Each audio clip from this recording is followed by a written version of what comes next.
Daily. Taste the Daily. Tiruvallur அடுத்த காக்கலூர் தொழிற்பேட்டை அருகே சாலையோரத்தில் கொட்டப்படும் குப்பை கழிவுகளை தீயிட்டு கொளுத்துவதால் பரவும் புகையால் மூச்சுத்திணறல் ஏற்படுவதாக இருசக்கர வாகன ஓட்டிகள் மற்றும் பொதுமக்கள் குற்றம் சாட்டியுள்ளனர். இதுகுறித்த விவரங்களோடு இணைகிறார் எமது செய்தியாளர் பிரபு. மாநகராட்சி தரப்பில் இந்த புகாருக்கு ஏதேனும் நடவடிக்கை எடுக்கப்பட்டு இருக்கிறதா?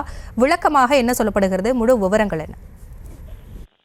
வணக்கம். திருவள்ளூரில் இருந்து ஆவடி செல்லும் சாலையில் காக்கலூர் தொழிற்பேட்டை இயங்கி வருகிறது. இந்த சாலையின் இருபுறமும் குடியிருப்பு பகுதிகளில் இருந்து கொண்டு வரப்படும் குப்பை கழிவுகள் மற்றும் தொழிற்சாலையில் இருந்து கொண்டு வரப்படும் குப்பை கழிவுகளை காக்கலூர் சாலையின் ஓரத்திலேயே கொட்டிவிட்டு செல்கின்றனர்.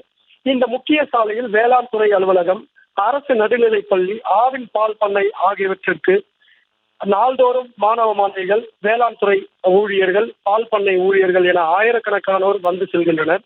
அதுபோல் திருவள்ளூரில் இருந்து ஆவடி செல்பவர்கள் மற்றும் சென்னையில் இருந்து ஆவடி வழியாக திருவள்ளூர் நோக்கி வரும் இருசக்கர வாகனம், கார், வேன் போன்ற பேருந்து போன்ற வாகனங்கள் இந்த வழியாகத்தான் செல்கிறது.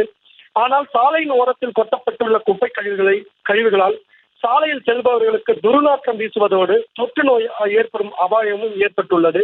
மேலும் அடிக்கடி குப்பை கழிவுகளை மர்ம நபர்கள் தீயிட்டு கொளுத்தி விடுவதால் அதிலிருந்து பரவும் புகையானது அவ்வழியாக செல்பவர்களுக்கு மூச்சு திணறல் ஏற்படும் வாய்ப்பும் இங்கு ஏற்பட்டு வருகிறது.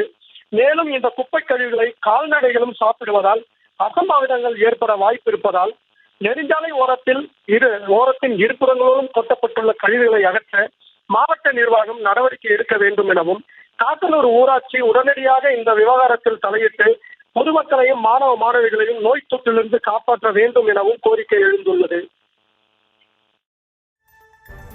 விவரங்களுக்கு நன்றி பிரபு.